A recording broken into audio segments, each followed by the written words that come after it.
will build a great, great wall on our southern border, and I will have Mexico pay for that wall. Mark my words.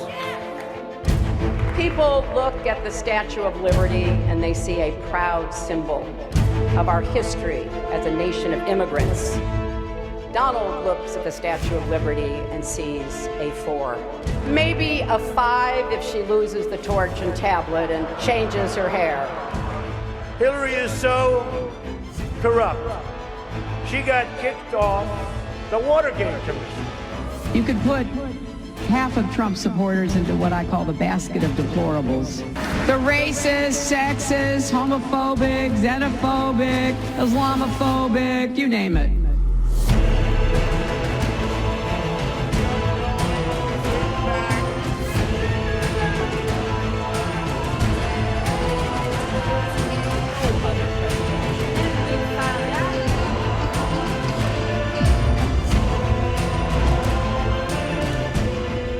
America's political landscape is changing. The land of the free and the home of the brave has lofty ideals enshrined in a sacred document. A democracy where all are said to be created equal. Success is celebrated and anyone can become president. But this time round, voters are being asked to choose between two of the least popular presidential candidates ever to run for the White House. A career politician, seen by some as the ultimate insider, and a billionaire who wants to challenge the political system. For many voters, choosing between Donald Trump and Hillary Clinton is almost impossible. I just think it's all a bunch of hogwash. Throughout America's Southwest, far from Washington, D.C., many people feel alienated by those who profess to represent them. I'm Iolo Dafydd, and I've come to talk to some of those people to find out what they care about. Jobs, immigration, freedom to live as they choose, and the American dream.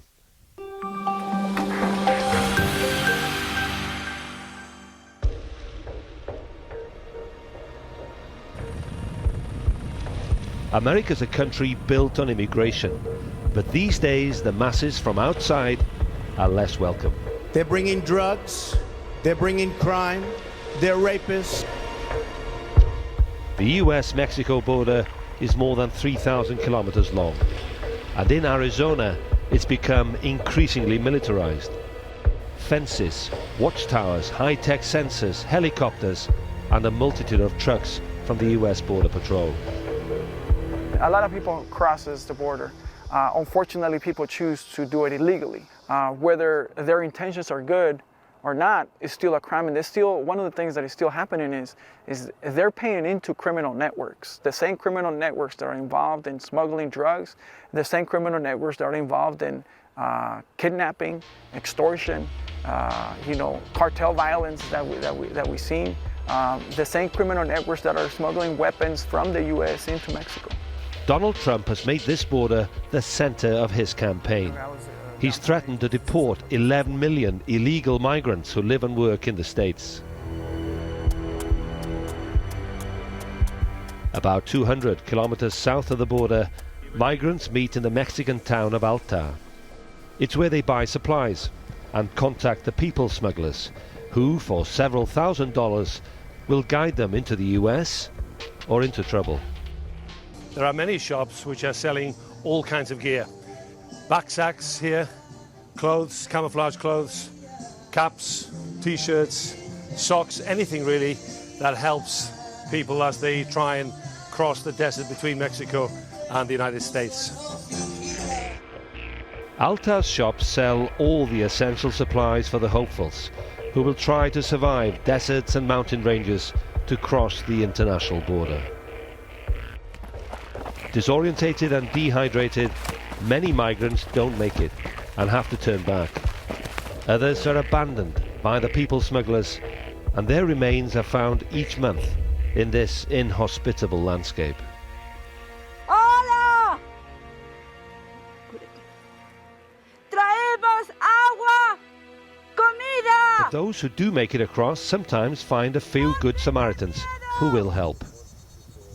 We hope to save somebody, save a life, Even one person that we can save is worth a lot to us. Even though the numbers of migrants coming through has decreased somewhat, the number of deaths has not. Maria Ochoa's group began daily patrols 14 years ago. It can seem a thankless task, trekking the wilderness to leave out water and other supplies. Migrants are often too afraid to reveal themselves, but there's evidence that the volunteers' efforts are appreciated. In 2016, even charity has become a political issue. Maria accuses border agents of focusing less on helping migrants than on stopping narcotics and people smuggling, an accusation that's rejected by agent Vicente Paco. You don't accept at all that Right. the Border Patrol does not offer humanitarian assistance. Right, because they're not out there with us. I've had people that have died in my hands. And I have an individual that was surrendering himself to the Border Patrol. They saw my vehicle, he tried to surrender. He fell to his death. I was the only one there. I went to rescue him, and I'm giving him chest compressions. I can feel his cavity, his rib cage given. And as I'm giving him press compressions, he's taking his last breaths of air. We're still human beings, and that's one of the things that people don't understand. His name was Ramiro, and he was traveling with another buddy, and he died in my hands. And for somebody to say that I'm not humanitarian or I'm not doing enough, they haven't been out patrolling with our agents. They haven't seen how much money and resources our agency spends on certifying individuals as paramedics, on rescue operations, and the technology that we have deployed in the desert.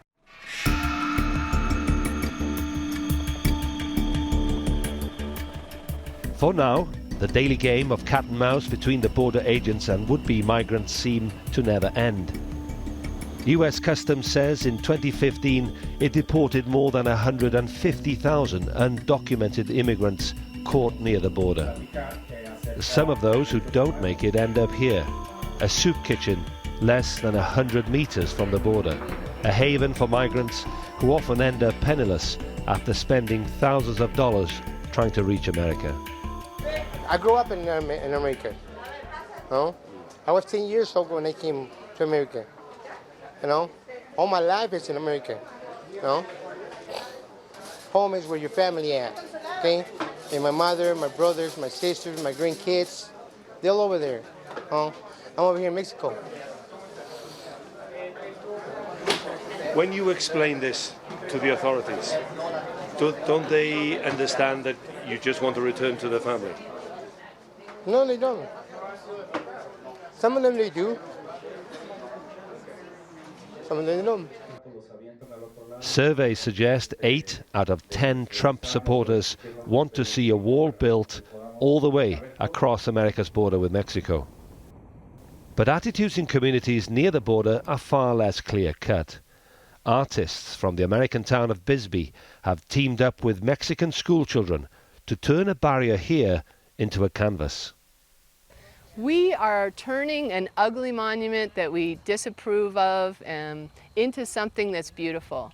So it's becoming the world's longest kids mural. We have anywhere from a dozen to 50 kids come paint with us every week. So we've been able to do about a mile of the wall so far, and we only have 799 more to go. Arizona is a swing state, and Gretchen unashamedly supports the first female nominee for the White House. Her Hill car is a bit of a giveaway.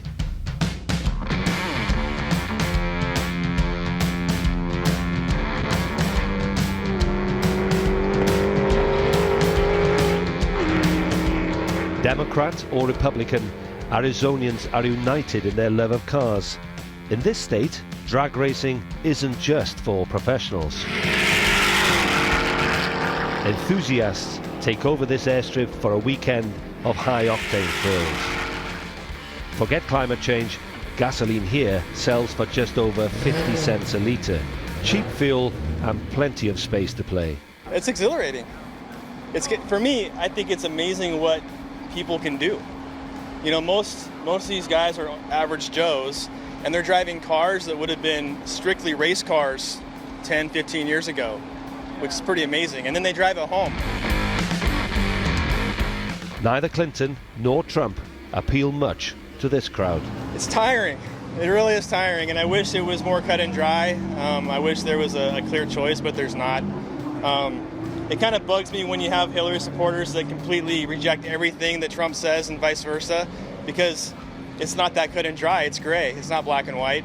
Is this more about the personalities than it is about policies? Unfortunately, because our media tends to spin the personality more than the facts, and so it's hard to get at the facts. It seems almost like a big reality show when you watch all the political debates. It's really kind of embarrassing. I wish the rest of the world didn't see this. Trump is a buffoon. He's good at business, but he's a buffoon. And Hillary Clinton is the most corrupt individual I've ever seen in my life. I might end up dead for saying that.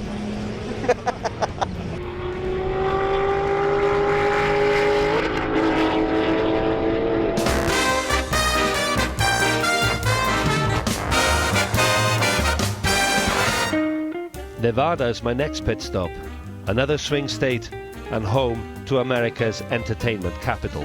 40 million visitors every year arrive in this city built in the desert.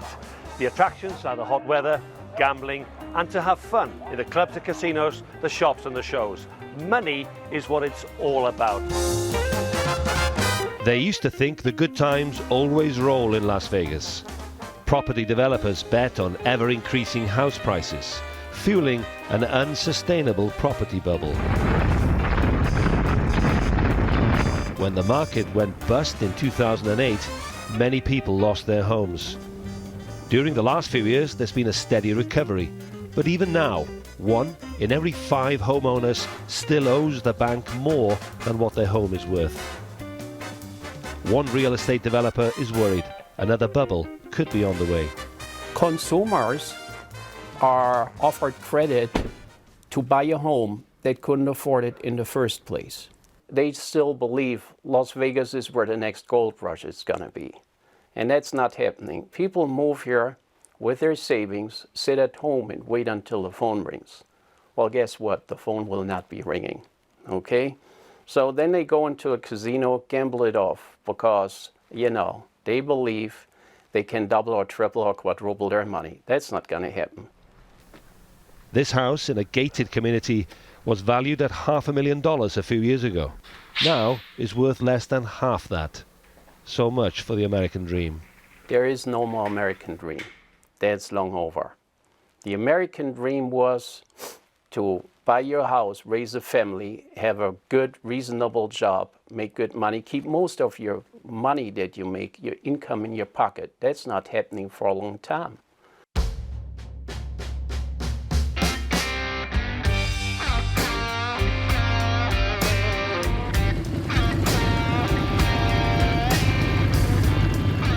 Nevada prides itself on being one of the freest states in America. People here take individual liberties seriously. As well as the gambling, there's cheap fuel, legalized prostitution, and people don't need background checks to carry guns openly.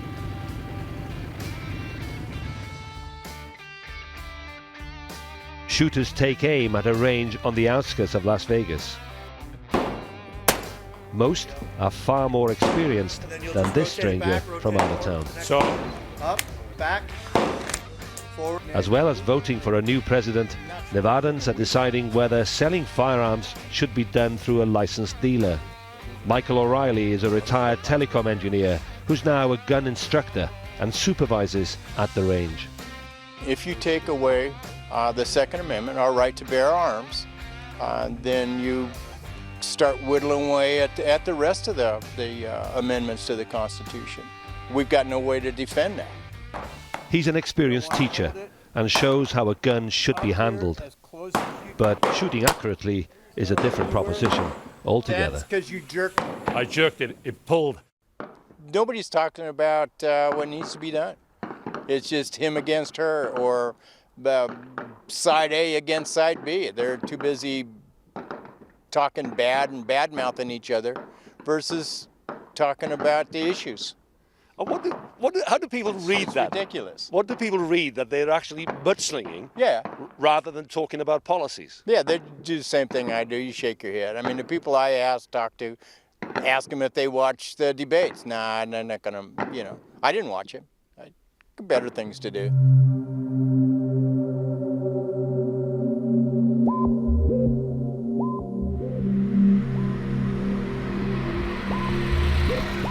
After the sun sets, the lights in Vegas dazzle. Gamblers place their bets here 24/7. In 2015, gaming revenue on the Strip was more than $6 billion. Tourism and gaming support more than 350,000 jobs in southern Nevada. This heavy police presence isn't to keep the peace, but to reach out to the community. After so many shootings and deaths recently, bonding with the American public is more important than ever. Whoever wins, we need somebody that can actually be a joiner of people, not this divisiveness that I think we experience on a lot of levels. Not just the president, I'm not saying that that's what's going on now, but it just seems like there's a divide. You either are a Republican or you're a Democrat, and that's how you vote, as opposed to really looking at the issues. So for me as a leader in the community, I really look for those elected officials that, have the idea that it's very important to bring people together on issues and work together regardless whether or not or what party you think you belong to. Political decisions in America are taken at state level and nationally in Washington, D.C. Officials here say the campaigning has been anything but fabulous. This has become across the board nationally a hate campaign. You'd put it that strongly? Oh, without question. Nobody is coming forward with the positive, this is my platform. This is what I do for the economy. This is what I would do for sustainability. You hear nothing. All you hear about is the other person.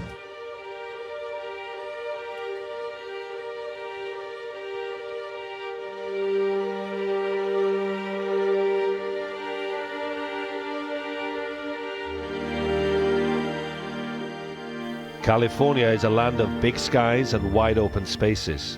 If it was an independent country, it would have the 6th largest economy in the world. It's America's technology hub and home to its all-conquering entertainment industry. But outside California's well-known cities, wealth and glamour are in short supply. It is a traditionally democratic state, but a different America can be seen in trailer parks and out-of-the-way towns. Remnants of an American dream that some feel has disappeared. We're tired of politics. We're tired of politicians not being honest. We're tired of it being two different playing fields. They seem to back themselves and not back us. And regular Americans, hardworking Americans, are tired of it. I just feel like it's a game for them and it's life for us. And they keep taking from us and not giving back what they should. On one side, you have exactly what Washington has been doing for years. You have a woman who is a criminal. She's deleted her emails, said she didn't, was proved by the FBI that she did. And then on the other side, you have a guy that's not a politician, which most of us want. We want somebody to go in there that's not been bred and raised to be on the same level as them and try and change it. By far the worst campaign I've ever seen. The most bashing of each other and, just dirty pool, And these are supposed to be educated people, I don't think that either one of them are the qualified person for this kind of job.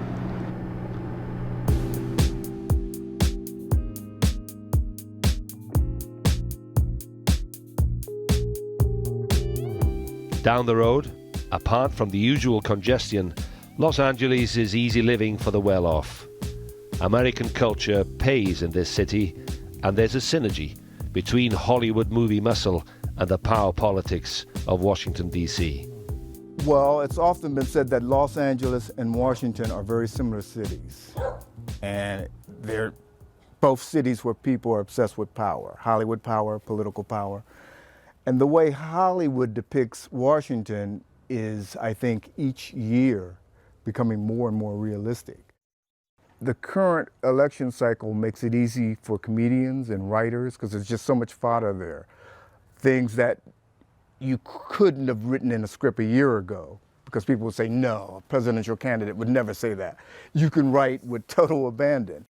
They're getting ratings. Trump is a train wreck. Train wrecks always get eyeballs. And so they're milking it for everything they can. Performing is a part of life in LA. Some make their mark dramatically. Ebony Adams is a martial artist who's been a world champion 14 times. She's perhaps best known for her star turn in the cult movie Blade. These days she's a mother of two, juggling work commitments, and offers an interesting observation on Donald Trump. Just some of his comments, I'm like, there's no way I could agree with that because I feel like he has no impulse control. Honestly, I just feel like he doesn't think about things. I need to go visit him and teach him some self-control, self-discipline, Donald. And I totally would do it, you know. I would support, you know, whoever is our president. I just would hope that, you know, a lot of this, you know, unneeded chaos and stuff would just get pushed to the back and the real issues at hand get dealt with. Donald Trump, yeah. Donald Trump, yeah. Donald Trump, yeah. Donald Trump. I'm about to turn Black Panther. Don't let Donald Trump win that cancer. He too rich, he ain't got the answers. He can't make decisions for this country, he gon' crash us. LA hasn't voted Republican for nearly 30 years. So it's not surprising that Donald Trump isn't too popular around here. But we hate Donald Trump. Donald Trump. Yeah. Donald Trump. Mike Flores used to belong to a gang in South Central Los Angeles. These days he makes his living playing gang members in the movies. He's found his own American dream, but can't forget his past. Drugs, women, girls, almost everyone's in a gang. The lifestyle, the way we live, poverty that we're in, the struggles, the hunger, the want, the desires. Mike understands the feeling of being disenfranchised. A lot of LA wanted Bernie Sanders to be a front runner, and we're stuck with Hillary and Trump, and that wasn't even a decision from us. That was a governmental, the 1% making that decision for us. So we're gonna vote, but does it really work? So what would you say then to lots of people who feel that disconnect? What do ordinary Americans do? Man, it's hard. You have to decide which evil's better, you know what I mean? I think both candidates have both been proven to be liars, both to be proven to be fraudulent. So, like, can we get more options? Options are needed within California too. More food is produced here than any other state in the US. So water is a life source for 38 million residents and the farmers. And yet, the environment has barely been mentioned during this presidential campaign. 4 years of drought, competition for water between farmers and people living in towns and cities, and different opinions on how to protect the environment but allow enough water for commercial use. So it's not surprising, perhaps, that Clinton and Trump haven't talked much about climate change. State and federal money pay to advise taxpayers and corporations how to use water sensibly. Definitely, we all need the water. Our native wildlife needs the water. People need water to live here. And so in that respect, there are conflicting issues there.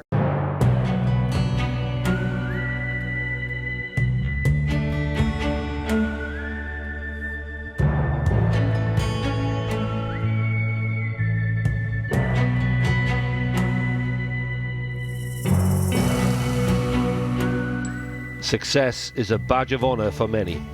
Gunslingers at the OK Corral in Tombstone, Arizona were admired at one time, and still are by some. Donald Trump, a financial fast gun, is popular with millions of Americans. His rallying cry for a Great Wall along the Mexican border to keep drugs, rapists and immigrants out has resonated, despite fewer migrants arriving today than 10 years ago. To an outsider, this presidential campaign seems like a throwback to the Wild West sometimes. There have been verbal shootouts between the main candidates, which are unprecedented in US elections.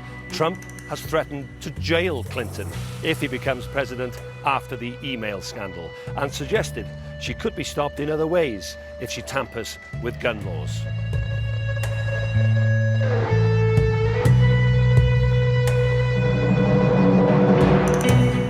If Trump wins, it'll be one of the biggest electoral upsets in American political history. A maverick defeating a political insider. But Hillary Clinton is a fighter who aims to be America's first female president. Americans seem deeply divided, unsure who to trust in one of the world's great democracies. On my journey, I've met people from all political stripes, but many agree on one thing. The choice they face on November the 8th is deciding who they dislike the least.